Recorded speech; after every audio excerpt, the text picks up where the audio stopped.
Fighters suck. Fighters are boring. If you want to have fun and not feel useless, play a spellcaster. These are things that are often said in D&D 5th edition circles, and as Wizards of the Coast works on 6th edition, it's time for them to address the martial caster disparity. In my opinion, Pathfinder 2nd edition has solved the problem, not only by making fighters powerful, holding their own next to spellcasters, but by making playing a fighter feel fun and varied. And with this video, I'll show how. I will have 5 first-level human fighters built using only the core rulebook in an actual combat, and I will showcase the diversity of fighters not only in their builds, but also from turn to turn. I also want this to be a guide for players looking for build and tactical tips, and also point out wrong assumptions that players coming from D&D 5th edition and other systems might have that will prevent them from fully enjoying the system. First, I'll do an overview of the fighter and why you would pick it, then give general build tips, and then point you to my companion video where I do a combat demonstration showing the 5 builds and give tactical tips. Then on the basis of that combat demo, discuss how Pathfinder made fighters fun and fixed martial caster disparity. Then finally, give a glimpse of what you can look forward to at higher levels as a fighter. Now to give an overview of the fighter. This is not the boring class, and this is not the simple class. First, I don't think any of the classes in 2E are boring, and if you want a simple class, there are a couple of other classes which are simpler in play, such as the Barbarian. I'll show a list of the core rulebook martials and what they offer. Also, you tend to have more options than I attack in combat in Pathfinder 2E. What distinguishes the fighter is that you are the master of fighting techniques. Instead of choosing a fighting style at level 1, you build your style or styles with the class feats you choose, which are like building blocks. Think Battle Master maneuvers, but they tend to be simpler. Another assumption to shed is that martials are outshone by casters. In D&D 5th edition, casters that are optimized can trivialize the martial characters in the party. But in Pathfinder, you are the king or queen of consistent single target damage. You are tougher than the casters, and you do this while still feeling like a martial. You get 10 hit points from your class every level. You are proficient with all martial weapons, proficient with every class of armor, and your saving throws, your fortitude saving throws and reflex saving throws are excellent. And as you get into higher level, you'll get evasion and what is like evasion for fortitude saves. Next, you are more accurate than any other martial class. That means you will hit more often, and because you get a critical hit when you exceed the AC by 10, you crit more often than any other class. Other martial classes have features that make up for their lower accuracy, but while they are trained in weapon fighting, you are expert, and that is the second degree of proficiency you can attain in Pathfinder 2E. And at 13th level, you become legendary in one weapon group of your choice. I have seen fighters at that level roll a 2 and hit an enemy, or roll a 12 and critically hit an enemy. You also start with 2 ways to use your reaction every round. Most classes don't start with any.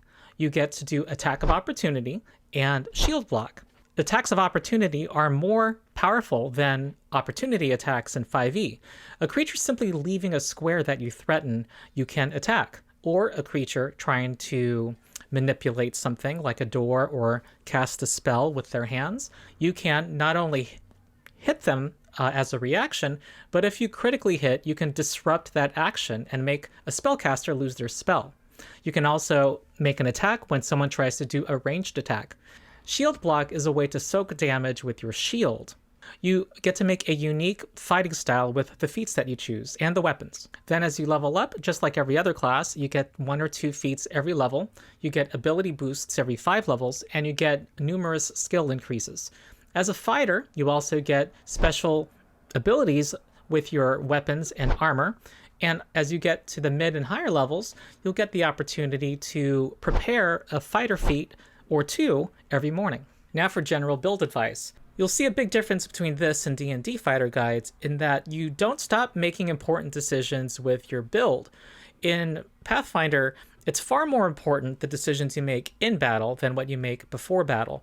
My first tip is to start Pathfinder at level 1.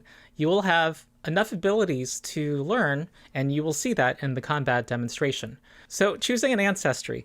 We've limited this exercise to human fighters and using the core rulebook, but I will say this, in that you can do well with any ancestry in Pathfinder 2nd Edition. You want to have a +4 in your main attack ability score, whether that's strength or dexterity, and you can choose any ancestry in Pathfinder and get that. The reason is the default method for generating ability scores in Pathfinder, which is that you start with 10s in every stat, and you go through 4 steps: ancestry, background, class, and don't forget your 4 boosts, A, B, C, D. You get boosts during this process, which increase your score by 2 and your modifier by 1. And within each step, you cannot increase the same stat more than once. Some ancestries give you an ability flaw, like a halfling gives you a flaw in strength, lowers it from 10 to 8. But you can still be a halfling and get an 18 strength because of the voluntary flaw system. Voluntary flaws are something you do during the first ancestry step, which lets you take 2 flaws in exchange for 1 boost, which can go wherever you want, so long as your scores stay within that band of 8 to 12. That said, some ancestries are more brutish than others, like orcs, hobgoblins, and dwarves, but their strengths are not so good that they make them automatic picks. Human fighters are perfectly fine and are solid because of the bonus feats that they can get at first level. In addition to your ancestry, you get a heritage, which is like a sub-race in 5e, and you get an ancestry feat.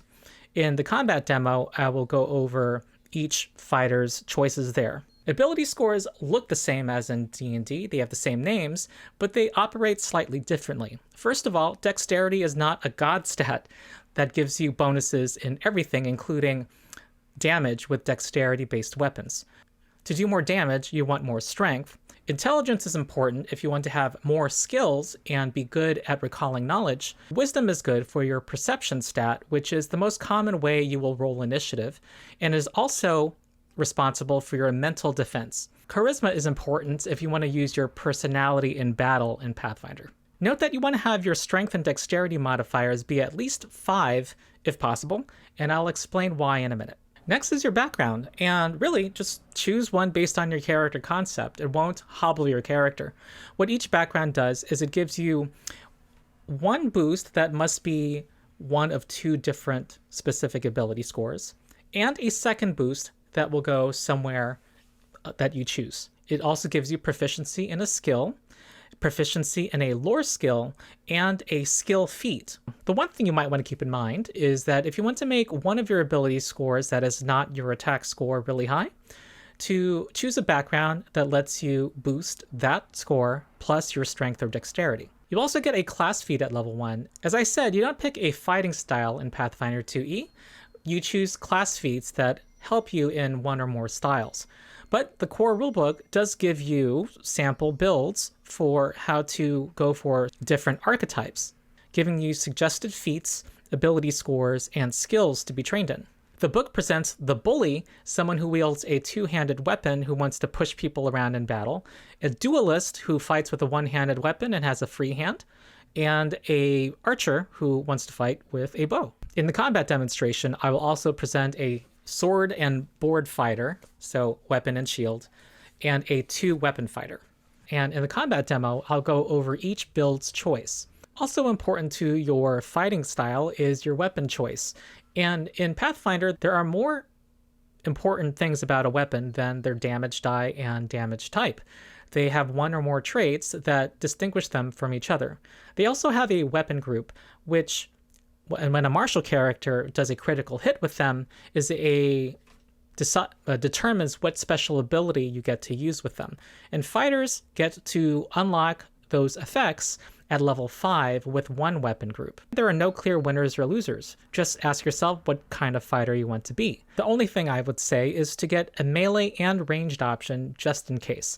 I'll go over different weapons in the combat demo. For armor, you can choose light, medium, or heavy armor, and if you made sure that your strength and dexterity modifiers added up to at least 5, you should be able to get the maximum armor class of 18 at level 1. All of the heavier armors have a different maximum amount of dexterity you can use to contribute to your armor class. Shields do not give a passive bonus to armor class. As we'll see in the combat demo, you have to spend an action to raise it. Next is skills, and if you come from another system, you'll be having more skills than you may be used to.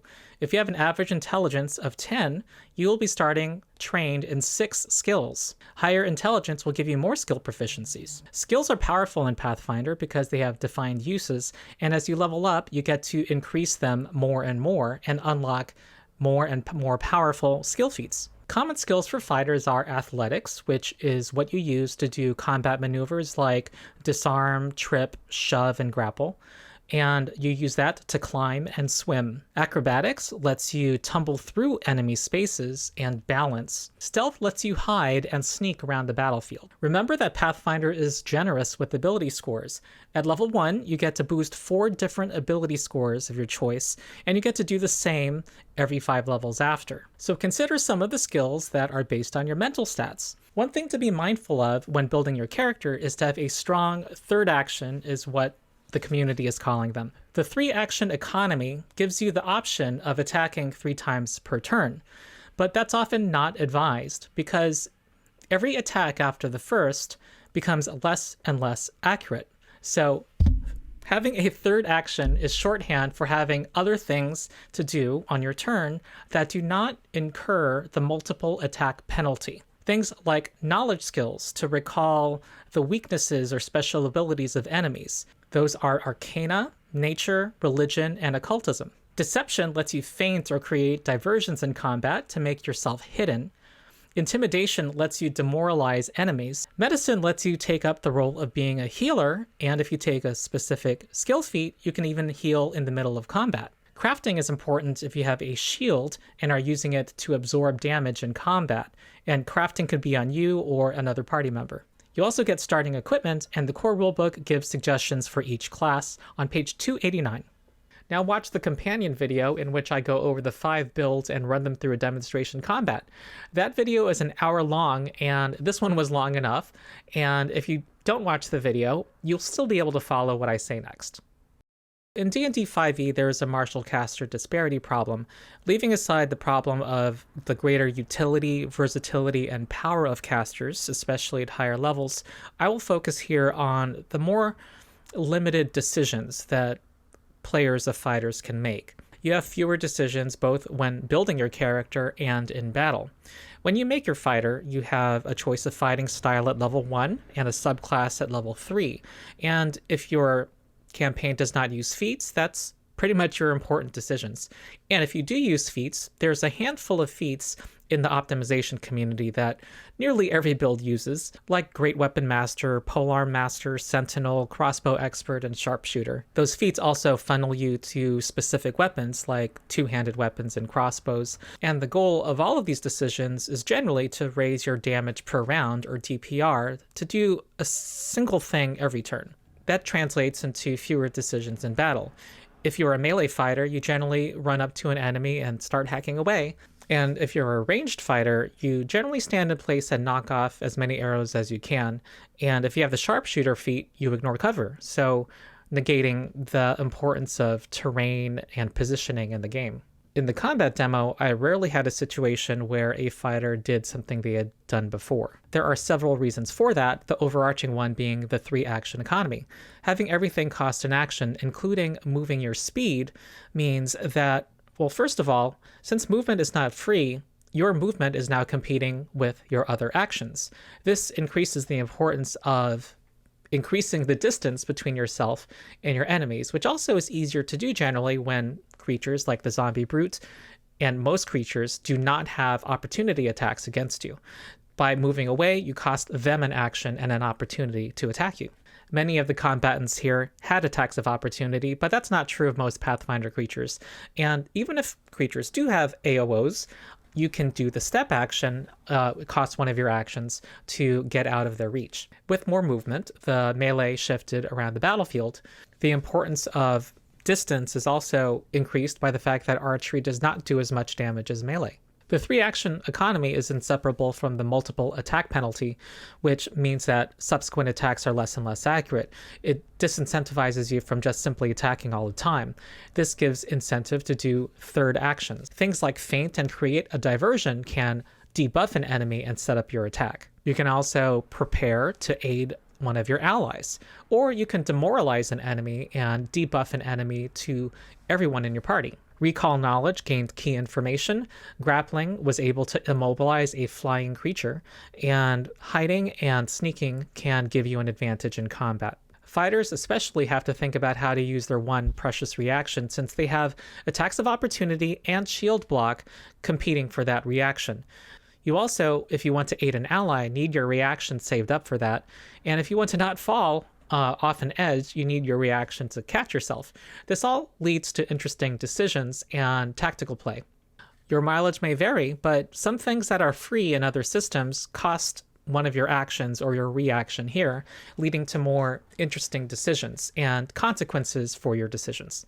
For the sword and board fighter, raising his shield meant that he could be more defensive on that turn. The two-handed fighter, by having his full two-handed grip on his polearm, was able to do attacks of opportunity with that polearm outside of his turn. Having his hand off it, in contrast, also meant that he could grapple outside of his turn with his free hand, and would have made it possible for him to catch himself if he were pushed over an edge. The sword and board fighter, with their second hand occupied by a shield, had more versatility to be defensive when he wanted, but the duelist with his free hand was able to tie up enemies with it and heal allies.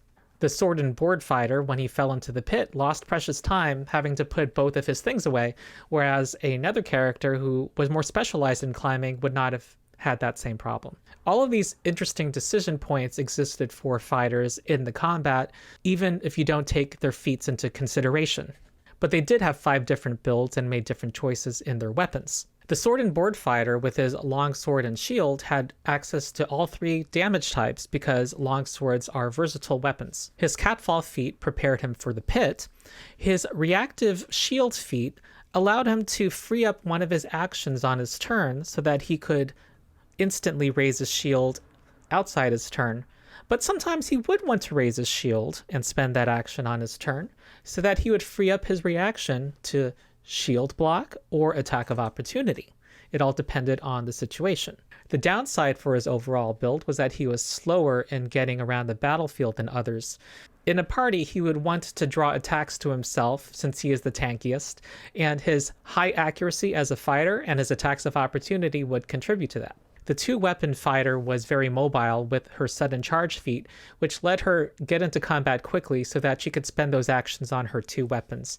And with 2 weapons, she had a more accurate offhand attack, and with her double slice feat, she was able to combine their damage together, which helped against resistances, and also do a second attack that was just as accurate as her first. The duelist had a free hand, and with that free hand, he was able to heal allies with his battle medicine feat. He could also snag enemies, grab them, and make them flat-footed to his follow-up attacks. He was able to get into battle quickly with his fleet feat, and that combined with his whip, with its reach, allowed him to control sections of the battlefield. Weapons have unique traits in Pathfinder 2e.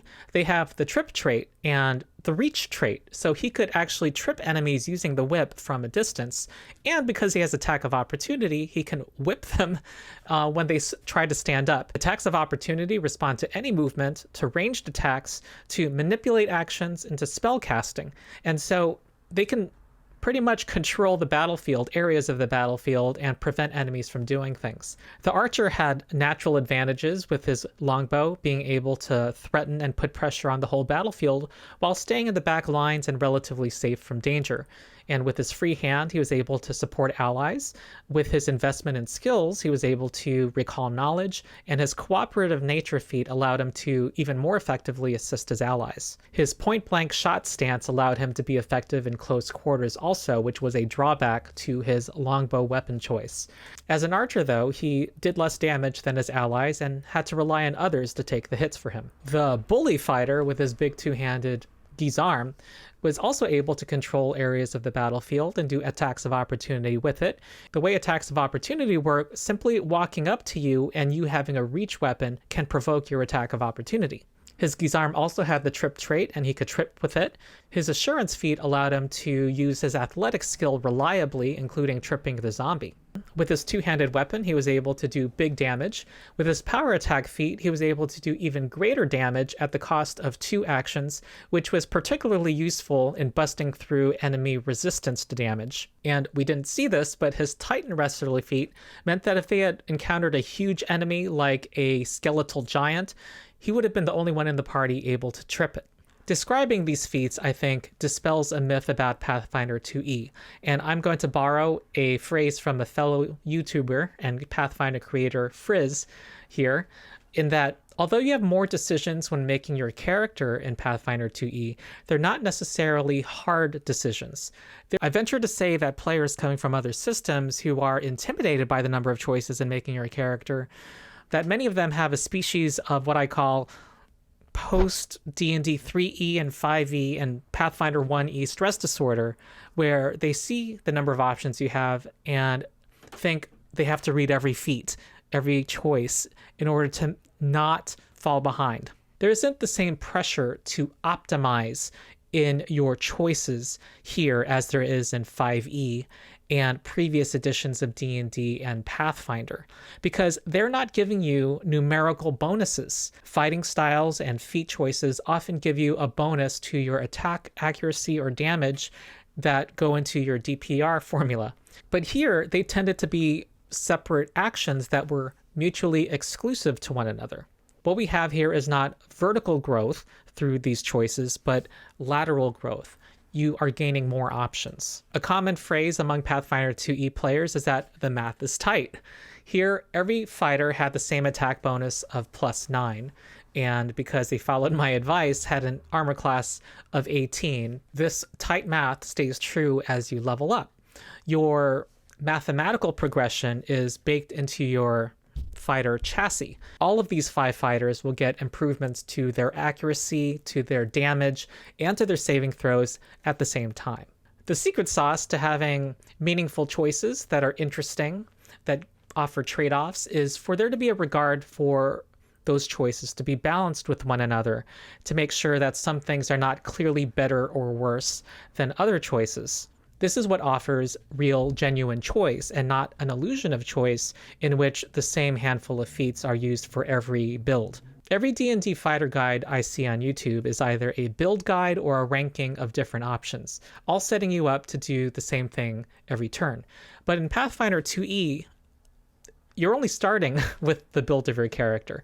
It's your decisions in combat that are as important, if not more important, in whether your party succeeds or loses. Another decision fighters can make that I overlooked when making this recording was talismans. Talismans are consumable magic items you can attach to your weapons or armor. They are overlooked by most 2e players, including me.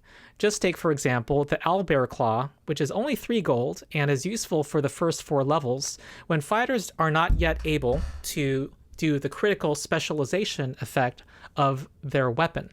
Our duelist, who is wielding a whip, if they had the Owlbear Claw attached to their whip, could, when they hit somebody for damage and critically hit, knock them prone for free. Another important point is that playing these fighters was interesting, and they still felt like martials. There's been a trend recently in Tasha's Guide to Everything, I think exemplifies it most, of martial classes being more like casters, having more abilities that they track the uses of that also have the flavor and mechanics of being somewhat like spells. Here we didn't have to track the use of any one of these abilities. All of their special fighter feats were things that they could do any number of times per day. Pathfinder is able to do this because they've balanced the system such that the martial classes are fulfilling a specific role in the party, and that is to be tougher, harder to knock out, and also doing consistent single target damage against enemies. They are more accurate than the spellcasters.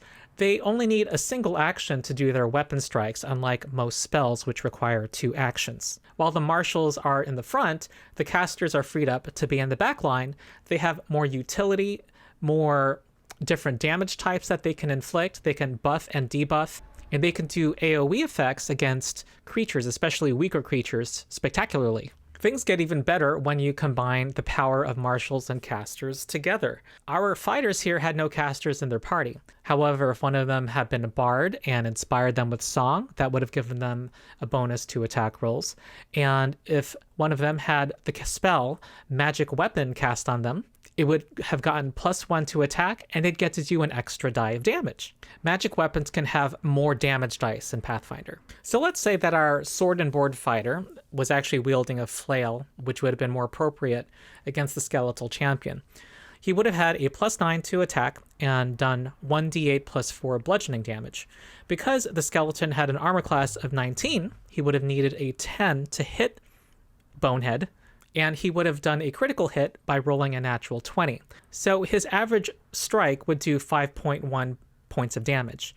A wizard, meanwhile, casting their cantrip, would be doing, on average, 3.75 points of damage, which is less. And they'd be spending 2 actions doing that. Now, if they had made the skeleton flat-footed somehow, maybe just by flanking it, the bard sang a song, and magic weapon were cast on that sword and board fighter, that's a 4-point swing.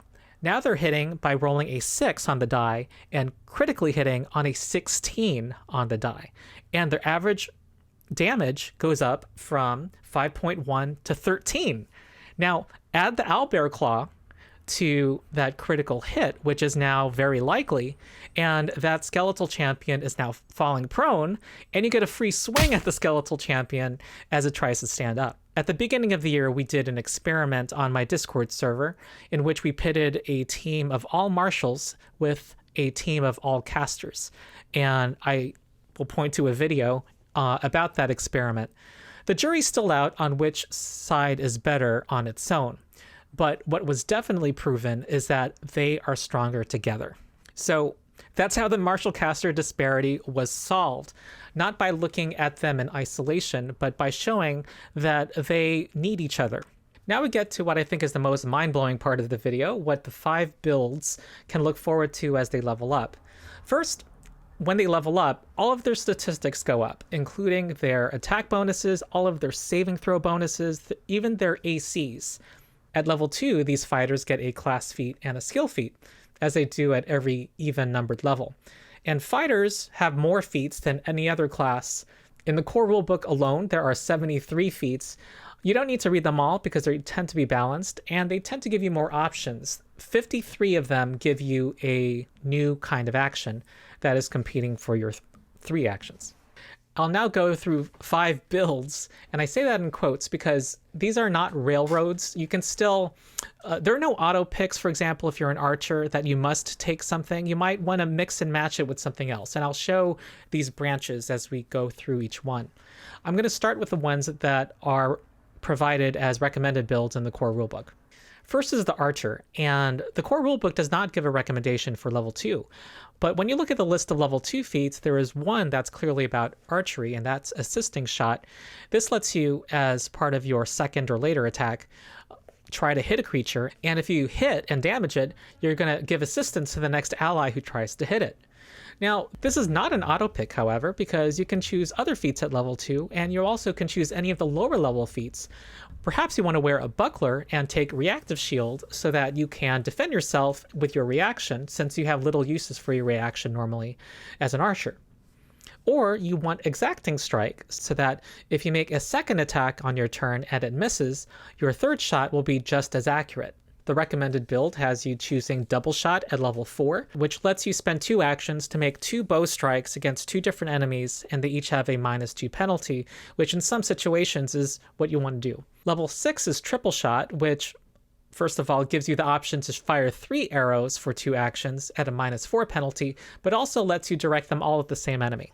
At level 10, there's the debilitating shot, where you spend 2 actions to fire at an enemy, and when you hit, you deny them an action on their next turn. Then at level 16, there's a multi-shot stance, where you spend an action to enter a stance, and your penalties for double shot and triple shot are cut in half. Level 18 has Impossible Volley, which lets you fire an arrow at every single enemy within a 10-foot radius burst with a -2 penalty, and you get to do a single attack roll against all of them. So this is a great time to spend that hero point. For the bully with the two-handed weapon who wants to push people around, we have several choices at level 2 that the core rulebook does not provide. First, there's Brutish Shove. With your follow-up attack, you can basically shove an enemy in addition to dealing damage to them. Then there's Intimidating Strike, which if you like to frighten enemies, you get to spend 2 actions to try to hit something and frighten them simultaneously. And there's also, especially if you have a reach weapon like Billy did in our example, maybe you want Lunge, where you can have an extra 5 feet reach to your weapon when you strike during your turn. The core rulebook recommends level 4 Knockdown, which lets you spend 2 actions where you hit something and can immediately try to trip it at the same attack bonus. And you could get to do this with any two-handed weapon, even those that do not have the trip trait. The level 6 feat is Furious Focus. The level 1 power attack that you took counts as 2 attacks towards your multiple attack penalty, and Furious Focus makes that only 1. At level 8 is Positioning Assault, where you try to strike something with 2 actions, and if you connect, you can move them 5 feet within your reach. Level 12 is Brutal Finish, where you get to use a follow-up attack to do extra damage and then immediately end your turn. Even if you miss this attack, you do 1 damage die of your weapon. So it's a way to finish off a low health enemy or just do a lot of damage.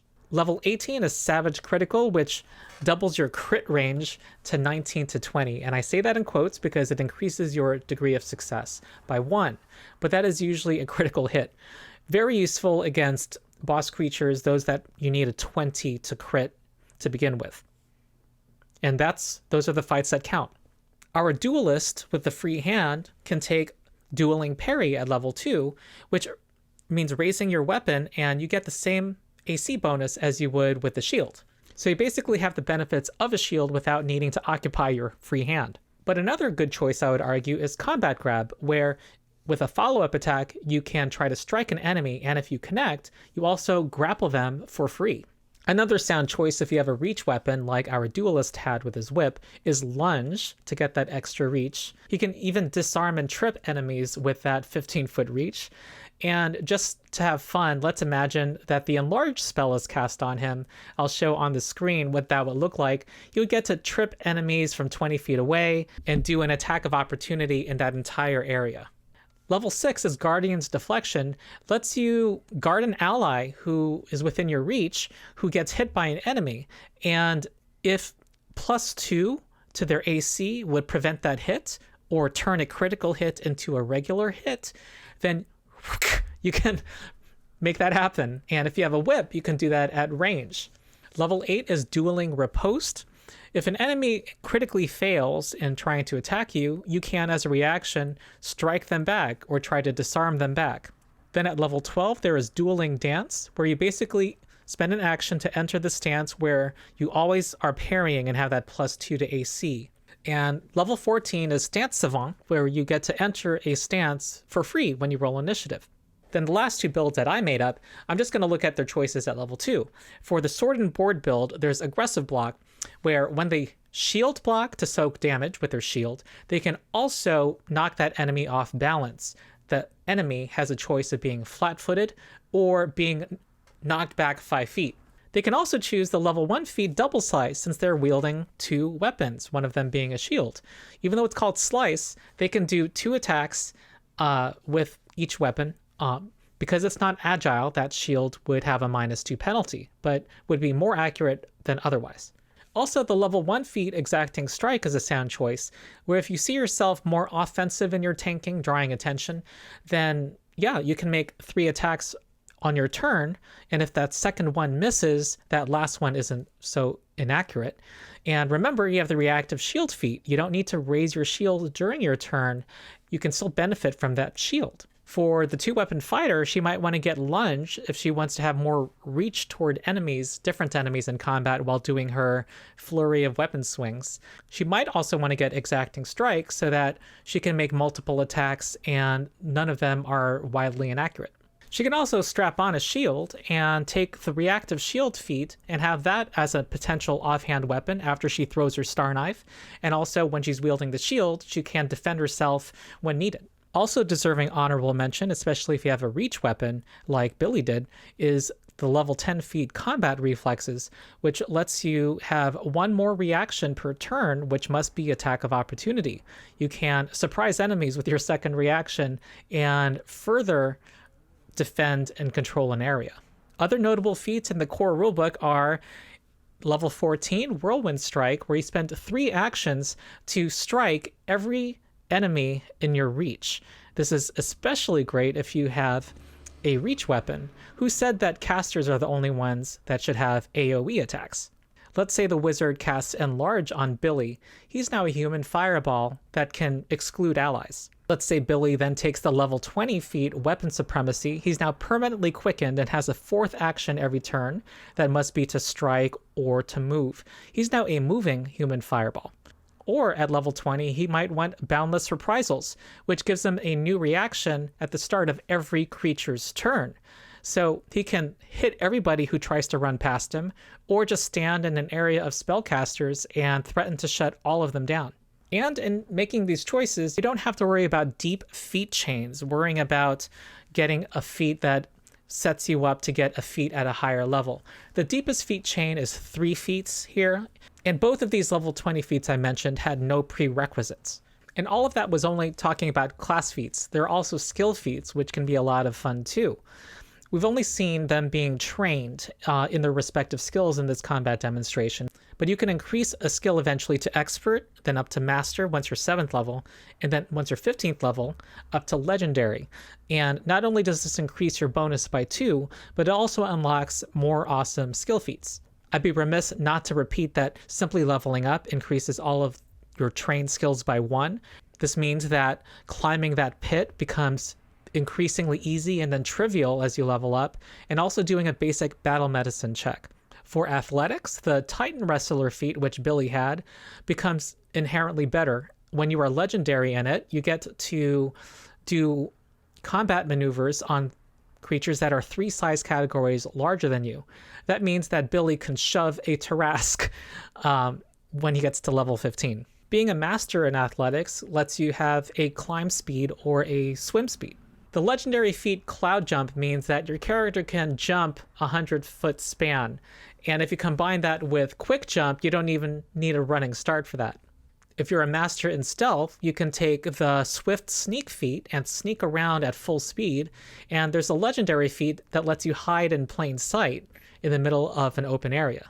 Battle Medicine, when you become legendary in medicine, lets you add 40 to the amount you heal with a healing check. And finally, if you're a legendary in Intimidation, you can take the feat Scare to Death, which does exactly what it says. All the while, you're gaining general feats and ancestry feats to further customize and enhance your character. Also at higher levels, you can add runes to your weapons and your armor, making them more effective, not only in basic math, but also to give them properties such as flaming on your weapon. Meanwhile, your base class progression is increasing your damage as you level up to +8 per hit at level 15. You can go wild with property runes. Everything has been core rulebook so far, but I have to mention the extending rune from Secrets of Magic, which lets your melee weapon hit something from 60 feet away or 120 feet away. There's a rune to put on your armor that lets you fly. So property runes combined with your choice of weapons can further tailor your fighting style or styles. At level 5, your fighter becomes master in one group of weapons and unlocks their critical specialization effects. You also get the equivalent of evasion, where when you succeed, you critically succeed against fear effects, then against things that call for fortitude saves like poison and paralysis, and then against things that call for reflex saves like fireball. Then you gain martial flexibility, which lets you every morning prepare a feat that is level 8 or lower, and at level 15 you get to add a second feat to that. So for example, if you are expecting to fight a dragon that day, maybe you will prepare Felling Strike to bring a flying enemy down to the ground. Or if you're expecting invisible creatures, maybe you want to prepare Blind Fight that morning. Let's revisit the martial caster balance at level 15. At that level, it's extremely common to face creatures that are a couple levels lower than the party who have an armor class of 33. At that point, the wizard is going to have a +26 to their spell attack bonus, and casting their cantrip, Telekinetic Projectile, it's now doing more damage. On average, with their 2-action spell, they'll be doing 30 damage. They can also spend one of their highest level spell slots to cast Disintegrate, and on average, that will do 81 points of damage. Meanwhile, the fighter, with a long sword and having 2 damage runes that add 1d6 each of different damage types, will have a plus 30 to their attack bonus. And there's different reasons for that. One, they're legendary with their attacks, but also they can apply magical runes to their weapons. If they're spending 2 actions to try to strike that foe, they are going to be doing on average 70 damage. And notably, you can hit on a 3 and critically hit on a 13. And you can do the critical specialization effect on your crits. For the long sword, it makes them flat-footed, not only to you, but to your whole party. So one strategy is for everyone in your party to delay so that you act right after the boss's turn and make that boss flat-footed to everyone.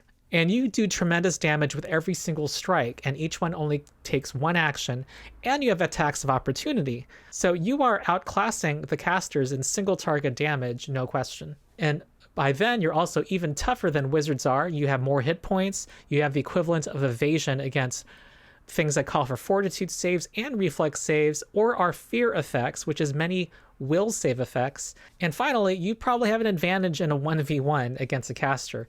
If you can get in their face, you can strike them if they try to cast a spell.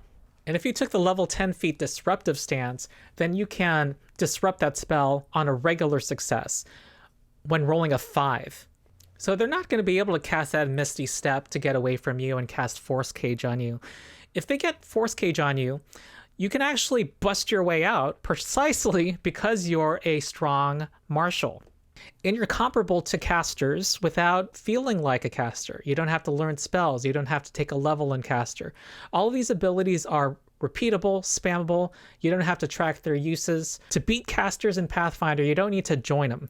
You just need to kick their ass. And I've not even mentioned archetypes, which are Pathfinder's version of multiclassing.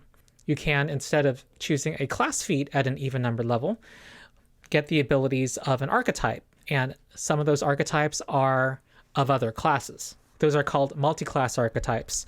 So one thing you could do is at level 2, get an archetype that gives you a spell like Electric Arc, which lets you attack 2 enemies within 30 feet, and they make a saving throw or take electricity damage. And that does not contribute to your multiple attack penalty. So maybe you want to swing a sword and cast Electric Arc, perfectly viable as long as they have a decent spellcasting stat.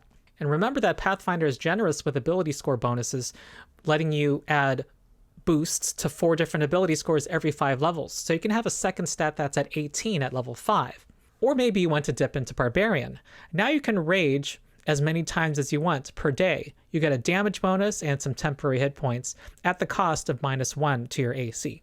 And both of those things I mentioned only cost 1 feat. Or you want to have an animal companion. Take the Beastmaster feat, and now you can have an animal accompany you on your adventures. And it manages to stay balanced and levels up with you as you level up in Pathfinder. You just spend 1 action to command it. It takes 2 actions. Or you want to be a leader on the battlefield. There's the martial archetype, which lets you inspire your allies and also give them free actions as you get into higher levels. Or maybe take the poisoner archetype. Maybe our duelist wants to put poison on his whip, or our archer wants to put poison on some of his arrows. And then there's the wrestler archetype, which lets you grapple and suplex enemies. And if there's a shape-changing enemy, you can squeeze them back into their original form. And all of these choices are available to you, and it manages to still stay balanced. There's no archetype dipping the way there's level dipping. You must take 3 feats within an archetype before you can move on to another one. And you might take 0 fighter feats after level 1, but as you level up, you don't fall behind as a fighter because the basic math is baked in. You're still going to do the same amount of damage as in my example. You're still going to be tough, and you're still going to be able to train 2 fighter feats in the morning, while maybe still being able to cast 8th-level spells in 2 different classes. Also, some tables may choose the very popular variant rule, free archetype, which gives you an extra feat every even level that must be used on archetypes, which allows for even more variability between fighters and more customization. And then finally, we don't need to have our artificial restriction we had in this experiment. You don't need to be a human. There are many flavorful heritages you can pick. We just chose the generic ones in this example, but Even just in the core rulebook, you can be half elf or half orc and unlock whole lists of other ancestry feats by doing so and get low light vision. You can also have your human heritage not be human. There are what are called versatile heritages in 2E, where you can give your ancestry, whatever it is, part angel origin or demon origin by putting on the respective versatile heritage. And finally, your base ancestry does not need to be human. There are many others that have their own heritages and menus of feats. You can have a kobold fighter who also takes the cringe feat, who, if an enemy critically hits them, they cringe and gain sympathy, causing that critical hit to do less damage. You can be a plant person called a leshy, and if you take the root leshy heritage, you can have hit points comparable to a dwarf's. And if you take the ancestry feat seed pods, you can shoot seeds that are ranged unarmed attacks at enemies. So you can be a duelist with a whip or a rapier, and your free hand is itself a weapon. Or you can be an elf and have the tiefling versatile heritage. Not all tieflings are human in Pathfinder. And let's say you've had it with weapon fighting for the day and you want to unleash your final tiefling form in a particular battle. You now get to embrace your monstrous blood and make it your own, screaming out to the heavens and hells in rage, pain, and defiance. And you're now able to fly around the battle, deafening and dazzling everyone, shooting fireballs and lightning bolts. Who doesn't want that? And we're talking about the boring class in Pathfinder 2e. I hope you enjoyed the video and found it informative. If you liked, like. If you want to get more content, subscribe and ring the bell. Also, I appreciate your comments as to what you liked and what you thought could be improved in the video. Is there more content you're looking for? Is there stuff that you thought I could have gone deeper into in this video? Let me know. And I read all the comments. So that's it. Support my Patreon. I'm an activist lawyer who does not get a lawyering income and rely on the Patreon and private GMing. And also join the Discord community where we talk games. So that's it. I am the Rules Lawyer. I'll see you next time.